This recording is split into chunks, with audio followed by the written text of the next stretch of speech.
Hello students, जैसे कि हमारा चैप्टर चल रहा है हेरिडिटी एंड इवोल्यूशन के बारे में। अभी तक जो है हम लोगों ने हेरिडिटी के बारे में पढ़ा था।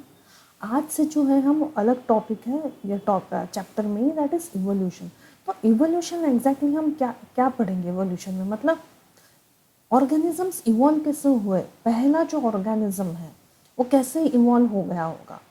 ठीक है, तो मतलब प्री हिस्टोरिक टाइम्स पे क्या क्या उसमें डिफरेंसेस आया, क्या क्या कलामिटीज़ आई, किस वजह से ऑर्गेनिजम्स इवॉल्व हुए। ठीक है, तो सबसे पहले हम इसका कुछ जनरल इंफॉर्मेशन पढ़ लेते हैं। Then evolution is a unifying principle of biology. It helps us to understand in the fields such as diverse in genetics, ecology and physiology. ठीक है, then genetic variation. I mean, genetic variation means it is a raw material of evolution. Exactly, raw material है.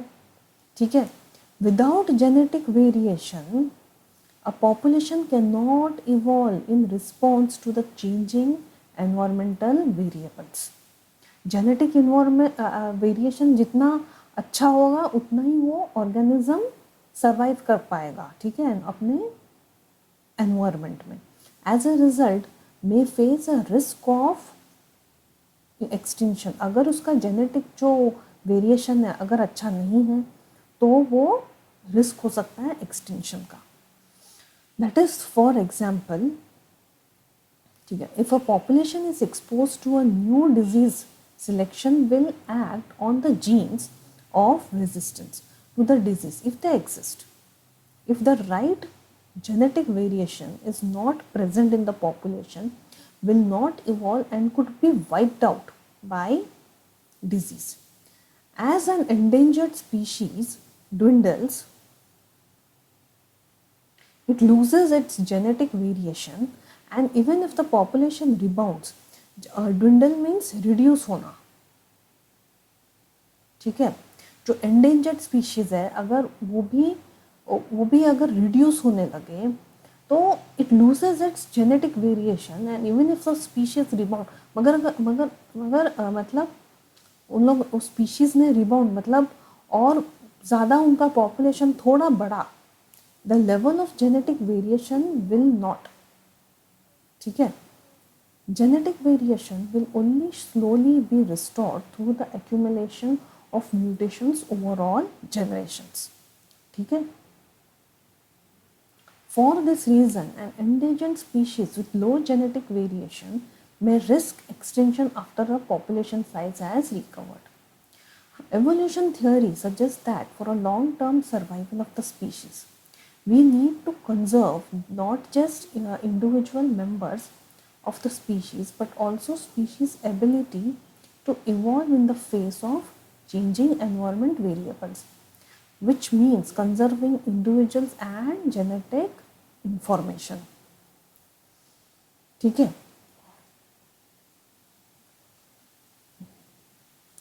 the risk of extinction of the population decline because of low genetic variation is predicted by evolutionary theory. But still there is no clear example found for this endangered species. have continued to investigate the possibility. ये कुछ general information है। ठीक है, अब हम एक example लेते हैं, ये तुम्हारे टेक्स्ट बुक का ही है स्टूडेंट्स। ठीक है, तो let us consider a group of 12 beetles. They live in bushes of green leaves. Their population will grow by sexual reproduction. So they were able to generate variations in population. Let us assume crow eat these red beetles. If the crow eat more red beetles,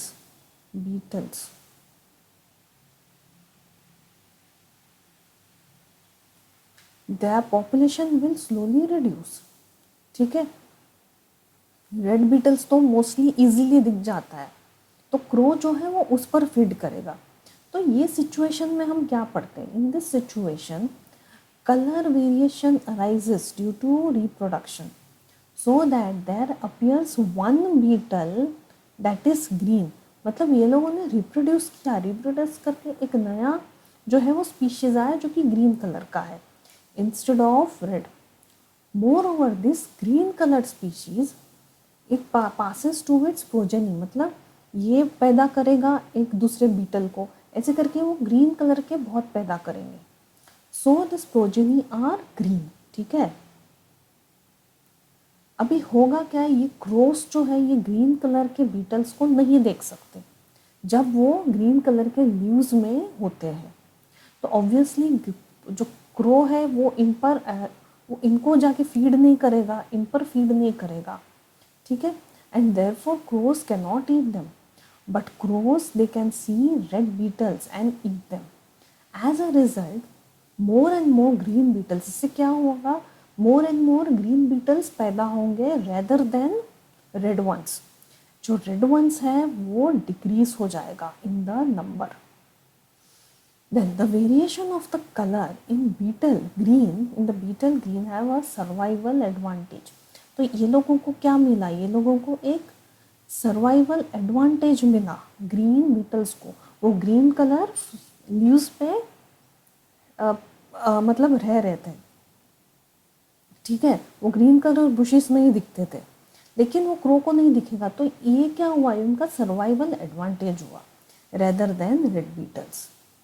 Okay, in other words it is naturally selected. We can see that natural selection was exerted by crow. The more crows there are, the more red beetles would be eaten and more number of green beetles in the population would be there. Thus the natural selection is directing evolution in beetle population. It results in adaptation in the beetle population to fit the environment better. तो green colour क्या हुआ, ये adaptation हो गया in green beetles to fit in the environment. तो यहाँ पे क्या था, कलर वेरिएशन के वजह से सिचुएशन था, कलर सिचुएशन। अब दूसरा सिचुएशन देखते हैं। In this situation the colour variation occurs again in the progeny during reproduction, but now it results in blue color beetles. अभी जो क्या है इधर blue color beetles आएगा instead of red color beetle. Then this blue color beetle can pass its color to its progeny so that all its progeny are blue. ठीक है, crows can see blue color beetles on the green leaves of bushes and red as well, and therefore crows can eat both red and blue color. अब ये तो red and blue color दोनों beetles पे feed करेंगे। In this case there is no survival advantage for blue color as well as in the as we see in green color beetles। red भी है, ठीक है, blue and red colour. Then what happens initially in the population, इधर क्या होता है, there are few blue beetles but most are red. Imagine at this point an elephant comes by and stands on the bushes where the beetles live. This kills most of the beetles. By chance few beetles, most are red, mostly are blue. Again the beetle population slowly increases, but in the beetle population most of them are blue color. ठीक है, but thus sometimes accidents may result in changes in certain characteristics of the population. Rather characters are, as we know, are governed by genes. Thus there is a change in frequency of gene in the small population. There is, so ये क्या है, ये genetic drift हो गया। अभी students genetic drift में एक तुम शायद वो हायर स्टैंडर्ड में पढ़ोगे, फाउंडर एंड बॉटलनेक इफेक्ट। तो यहाँ पे जो स्पेसिफाई किया है ये है फाउंडर और बॉटलनेक इफेक्ट का ही है। तो एक बार थोड़ा रफली वो समझ लेते हैं यहाँ पे, एक मिनट। अभी जैसे देखें यहाँ पे देखो, जैसे कुछ 10 बीटल्स थे। Okay wait,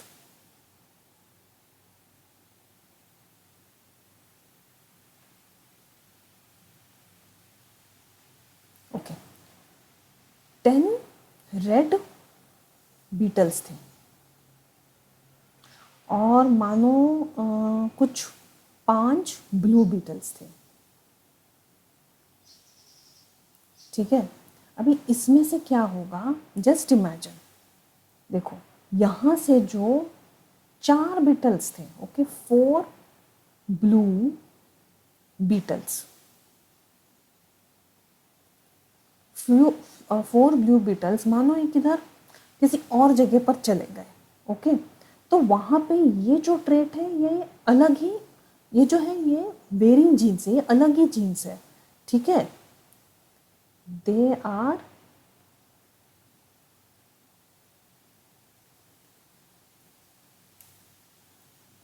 these are different genes। ठीक है, इससे अलग, तो यहाँ पे जो है वो पॉपुलेशन है अलग ही हो जाएगा, डिफरेंट जीन्स ऑफ पॉपुलेशन। हमें यहाँ पे देखिए, अभी इधर से 4 गए तो बचा कितना यहाँ पे 11। ठीक है, 11 टोटल 11, जिसमें से 10 जो थे वो रेड बीटल्स थे और एक जो था वो ब्लू बीटल था।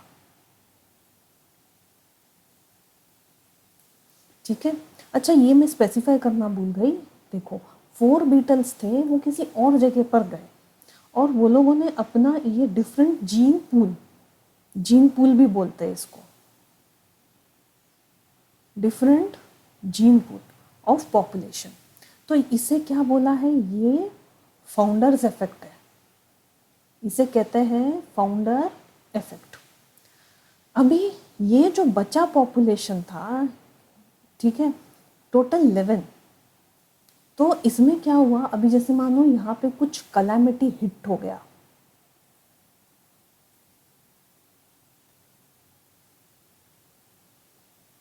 यहाँ पे समझो एक कोई कलामिटी हिट हो गया, जैसे कि फ्लड्स आ गया या कुछ अर्थक्वेक आ गया, कलामिटी हिट्स। ओके, तो इसमें क्या हुआ, इसमें जो थे लगभग मानो जैसे कि 7, ओके 7 इंक्लूडिंग 1 ब्लू बीटल, वो सारे मर गए, पेरिश हो गए। तो बचा हुआ जो पॉपुलेशन था वो कितना, वो किसका था, वो रेड बीटल का। ओके, और इसे कहा गया है बॉटल इफेक्ट, बॉटलनेक इफेक्ट। ठीक है, तो यहाँ पे भी देखिए, जो यहाँ पे जो स्पेसिफाई किया है, अगर आप एक बार गो थ्रू करोगे तो ये इसमें दोनों ही है, फाउंडर्स इफेक्ट भी है और बॉटलनेक इफेक्ट भी आया है। ओके, तो इन शॉर्ट हम लोगों ने समझ लिया, ये इतना डिटेल में नहीं जाना है, ये शायद पूछेंगे भी नहीं, पर समझने के लिए ऐसा एक्सप्लेन किया। ओके, अभी आगे चलते, situation 3। In this case, beetles population is increasing, but suddenly bushes were affected by plant disease in which leaf materials were destroyed or in which leaves are affected by beetles got less food material. So beetles are poorly nourished. So the weight of the beetles decrease, but no changes takes place in their genetic material। ठीक है, genetic material में कुछ फर्क आएगा नहीं, उनका wait ही reduce हुआ है, वेट तो हमारे जेनेटिक में तो होता नहीं है। ठीक है, after few years the plant diseases are eliminated and bushes are healthy and plenty of leaves. ठीक है, तो यहाँ पे क्या हुआ है, जो वेट तो रिड्यूस हुआ पर उनका जेनेटिक जो इंफॉर्मेशन है उसमें चेंजेस नहीं था। ठीक है, तो ऐसे करके ये 3 सिचुएशन हम लोगों ने पढ़े।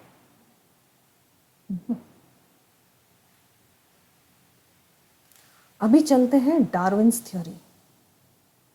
The next theory of the evolution were put forward in 1859 by English biologist, that is Charles Darwin. 1809 to 82 published The Origin of Species by means of natural selection.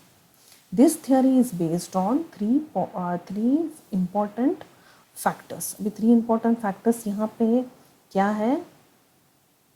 Over a production of offspring and consequent struggle of existence, variation and inheritance, elimination of favorable variation, that is survival of the fittest. ये हम लोगों ने सुना है. The struggle for variation, अभी जैसे कि if all the seeds of a particular plant to germinate and all seedlings grow into full sized plant, and a varied and a wide area soon be covered with them in few years. तो इससे क्या होगा? ठीक है, बहुत जगह cover up हो जाएगा. तो इससे क्या होगा? If other plants and animals were also to proliferate, means इनकी भी population increase.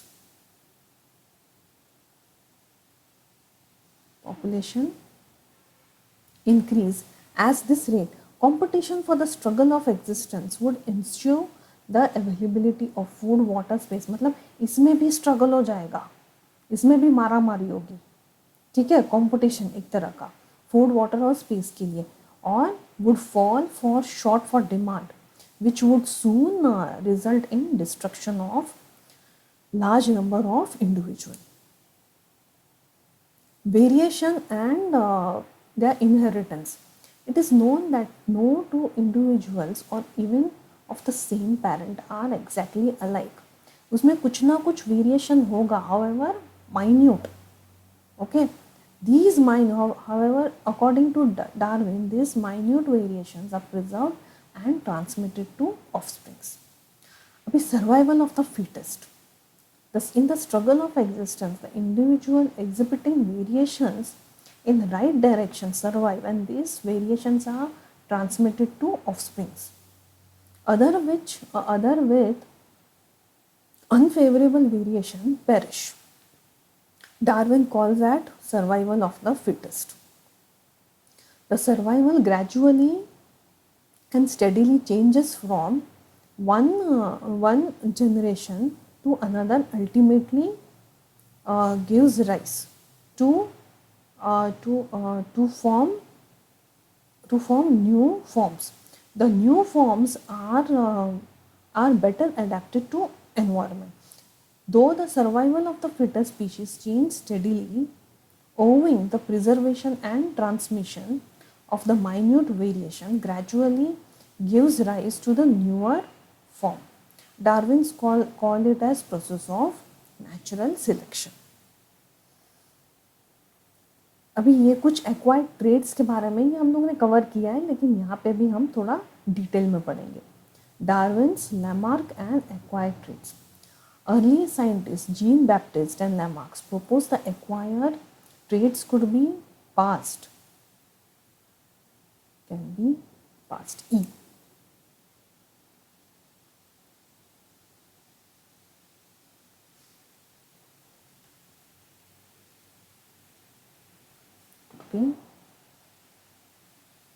Passed to the offspring. For instance, he suggested that giraffe develops long neck over generations because the ancestors stretch their neck to reach. अभी इन्होंने ये कुछ assume किया था, but Charles Darwin ने provided extensive evidence that contradicted this idea. और उन्होंने ये रिसर्च किया था कि जो एक्वायर्ड ट्रेट्स है, ठीक है, do not alter the generation and the genetic materials. Therefore, they are not inherited by future generation. ठीक है, ये वो हमारे जीन्स में नहीं आता है, ये एक्वायर्ड ट्रेट है और thus वो जेनेटिक नहीं होता है. ये डार्विन ने प्रूफ किया था. अभी इनहेरिटेड ट्रेट क्या? They are characters that pass from parent to offspring through genes They are encoded in DNA and influence features like physical appearance, certain behavioral trends to specific disease. A human cell contains thousands of diseases which come together, which together determine the inherited characteristics of individual. Example, that is natural color of the hair, जैसे black, brown, blonde, ठीक है, आई colour blue, green, black, and और हमारा blood group. Acquired traits that are characteristic developed by individual during their lifetime. They occur due to the factors such as environment, lifestyle, nutrition, or injury. These traits are not programmed by DNA and thus cannot be transmitted to next generation. For examples, इसमें क्या क्या examples आ सकते हैं, जैसे improvement of athletic skills through training, जैसे body building, muscles, weight lifting, ये सब जेनेटिक नहीं है, ये सब हम लोग ट्रेनिंग के थ्रू हम लोग मतलब मसल बिल्ड करते हैं. लैंग्वेज प्रोफिशिएंसी, ऑब्वियसली हम लोग जब बर्थ के बाद ही ना हम सब लैंग्वेजेस पढ़ते हैं. Ability to play musical instruments, scars from accident और सर्जरी. इवन देखो हमको जब चोट लगती है तो वहाँ पे निशान आता है, तो ऐसा पॉसिबल शायद नहीं है कि जो बच्चा पैदा होगा वो भी एक स्कार्स लेके पैदा होगा. ये सब जेनेटिक नहीं होता है. ओके, अभी आते हैं origin of life. According to Alexander Oparin, इनका आगे का नाम है, मैं स्पेसिफाई नहीं की, भूल गई. According to Alexander Oparin and JPS Haldane, life originated spontaneously from some non-living compound. Non-living compound means inorganic compound हो सकता है, और biochemical compound in ocean, compound that the primitive earth about 3.5 million years ago. ठीक है, अभी ये जो scientist थे इन्होंने काम किया था ओरिजिन ऑफ लाइफ. मतलब लाइफ कैसे हुआ. अभी तुम्हारे टेक्स्ट बुक में सिर्फ यही साइंटिस्ट के बारे में मेंशन था, जबकि इनके साथ वो भी थे, अलेक्जेंडर ओपेरन. ठीक है, तो इन दोनों ने मिलके जो है ओरिजिन ऑफ लाइफ कैसे हुआ होगा ये उन्होंने प्रेडिक्ट किया. ठीक है, life originated on the pre historic earth in extreme environmental conditions by the result of condensation of various atoms of different gases. ठीक है, the condition on the earth was पहले कैसा था, पहले से हम प्री हिस्टोरिक टाइम पे पढ़ेंगे तो अर्थ का टेम्परेचर बहुत ही हाई था. Volcanic storms, reduce atmosphere storm, ये सब कंटेनिंग मीथेन, उसमें विच कंटेन्स, इसमें क्या क्या केमिकल्स हो सकते हैं, methane, ammonia, suspended molecules of metals वगैरह, metals compounds with heavier elements and compounds going towards the center and lighter ones towards the surface. ठीक है, तो ये कुछ जनरल इंफॉर्मेशन है कि ओरिजिन ऑफ लाइफ कैसे हुआ होगा, ये उन्होंने प्रेडिक्ट किया था. अभी इस पे एक एक्सपेरिमेंट भी कंडक्ट किया, जो कि ये दो साइंटिस्ट थे, ठीक है, Stanley and Mylar, Mylar and Yuri experiment इसको कहते हैं. They introduced a mixture of methane, ammonia, hydrogen sulphide. अभी कुछ जगह पे, कुछ बुक्स में स्टूडेंट्स खाली हाइड्रोजन मेंशन्ड है, तो कुछ जगह पे हाइड्रोजन सल्फाइड को भी मेंशन किया है. ठीक है, तो and hydrogen sulfide in a ratio of 2:2:1 and water vapor to conditions similar to primitive earth.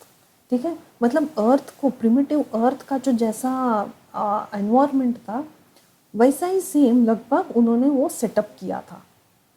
Then maintain the temperatures. Temperature maintained was below 100 degrees and got small spherical structures, Kyoser weights. ठीक है, जब ये experiment हो रहा था तो उनको छोटे छोटे स्पेरिकल कुछ बॉडीज मिले जिनको क्योसरवेट्स करके नाम दिया है. They had quantity, they have quantity to multiply और क्वांटिटी, क्वालिटी आएगा ये, सॉरी, ओके, और एबिलिटी टू मल्टीप्लाई और रिप्रोड्यूस. तो यहाँ से क्या मिला, यहाँ से दिस गिव्स अ साइन कि origin of the life from condensation of the simpler organic molecules eight extreme conditions. ठीक है. फर्दर चेंजेस इन क्योरसरवेट्स, ठीक है, resulted in the formation of nuclei, nucleic acid.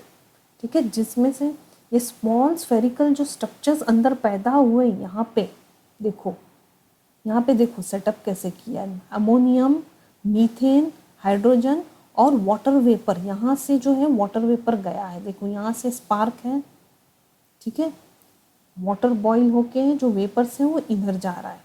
So with all this reaction छोटे छोटे जो है circular उन लोगों को ऑब्जेक्ट्स दिखे, और फिर ये फॉर्म क्या होने लगा, nucleic acid and proteins.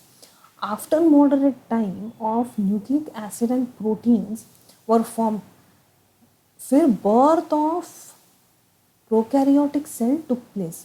Prokaryotic जिसे हम primitive cells बोलते हैं. Then from that evolved into eukaryotic type. फिर eukaryotics में evolved chloroplast, by which major incident of engulfing the bacteria in it. और therefore origin of metazoa took place gradually from autotrophs. ठीक है, तो ये experiment उन्होंने सेटअप किया था. यहाँ पे उन्होंने गैसेस डाला, मीथेन, अमोनिया, हाइड्रोजन, और यहाँ से जो है water chamber, boiling water chamber, vapours यहाँ गए और यहाँ पे फुल वो रिएक्ट होके ऐसा फॉर्म होने लगा. उन्होंने सब चेंजेस देखा. ठीक है, तो इस तरीके से वो ऑर्गेनिक मॉलिक्यूल्स यहाँ पे अराइज हो गए. तो ये था हमारा जो इवोल्यूशन का आज इतना है. नेक्स्ट इसमें हम वापस कंटिन्यू कर रहे हैं विथ दूसरा टॉपिक. तो ये जो 3 क्वेश्चन हैं यहाँ पे हम सॉल्व करते हैं. Question number 1, what are the different ways in which individual with particular trait में इंक्रीज इन द पॉपुलेशन. किस वजह से हो सकता है, एक तो नेचुरल सिलेक्शन, दूसरा genetic drift. Natural selection means it's a common characteristic due to its survival advantage and it's known as natural selection. Okay, adaptation to fit in the environment, and it was introduced by Charles Darwin. Example, papered moth, एक example है. During industrial revolution, soothed dark trees making light colored moths more visible to the predators. Darker moths were previously rare, became more common due to camouflage. Okay, तो ये जो था ये predators को आराम से दिखता था, जबकि ये नहीं दिखेगा. ये कैमोफ्लेज हो जाता था वो डार्क कलर के साथ. ओके, सो इनको ये एडवांटेज मिला, सरवाइव करने का जो है एडवांटेज मिला. जेनेटिक ड्रिफ्ट भी जैसे अभी मैंने एक्सप्लेन किया था, it refers to the random changes in the allele frequencies. ठीक है, विथ अ पॉपुलेशन और आफ्टर कैस्ट्रोट्रोपिक इवेंट, जैसे कि कोई कलामिटी हिट हुआ, with a significant portion of population is lost, the surviving individuals may have different allele frequencies than the original population. This is not a survival advantage, but it is purely due to a chance. Example, if a natural disaster drastically reduces bison's population, the bison will have different genetic makeup compared to the original population. Traits present in the survivors can become more common in future generation, even if the traits were not necessarily advantageous. ठीक है, तो एक है natural selection और दूसरा है genetic drift. Why are traits acquired during the lifetime of an objects are not inherited? क्यों? क्योंकि they don't make any genetic change, because they don't have any genetic change occurring and there is no change in the reproductive cells, मतलब sperms और egg में उधर कुछ change नहीं होता है, known as non-reproductive cells. Thus, these traits have not passed from one generation to another. Example, that is reduction in the weight in the acquired trait due to the environmental stress, that is availability of less food, the weight of the beetles are reduced. Once the condition becomes normal, the initial weight will be restored. So there is no characteristics evolution in this case. Inherit मतलब genetic change would have been carried from one generation to another due to genetic drift or natural selection. It cannot happen during a single lifetime. और ये third question है, why are small number of surviving tigers are cause of worry from the point of view of genetics? क्यों? Because the environment and species are gradually evolving over the years. The variation in the atmosphere often helps them to adapt to the environment. मतलब जैसे कि उनमें variation आता है वो help करता है उसको इवॉल्व करने सर्वाइव करने में. But tigers, due to their low population, do not have many genetic variation there and makes them adapt better to the changing environment. The loss of genetic variability can cause the entire population to be susceptible to disease, okay, without the chance to adapt to survive. मतलब अगर genetic variability कम है तो ये susceptible हो जाएगा अगर उनको कुछ एक डिजीज़ लग गया तो, ठीक है, उनको सर्वाइव करने में. So if the environment changes are not control, tigers can extinct as well. They will not be able to adapt. This is a huge cause of worry as it would be permanent loss of tiger genes and would affect the diversity of the nature. अभी आज थोड़ा हम लोगों ने जो है evolution चालू किया, ठीक है. नेक्स्ट क्लास में भी है और टॉपिक्स जिसे हम कंटिन्यू करेंगे, ठीक है. जैसे कि ये हम लोगों ने टेक्स्ट बुक, तुम्हारे टेक्स्ट बुक का जो एग्जाम्पल है वो कवर किया, ठीक है. Darwin's theory, survival of the fittest, acquired traits, origin of the life, ठीक है. ये सब हम लोगों ने पढ़ा. एक बार गो थ्रू कर लो इसको, ओके. नेक्स्ट क्लास में हम जो कंटिन्यू है इसका टॉपिक उससे हम स्टार्ट करेंगे.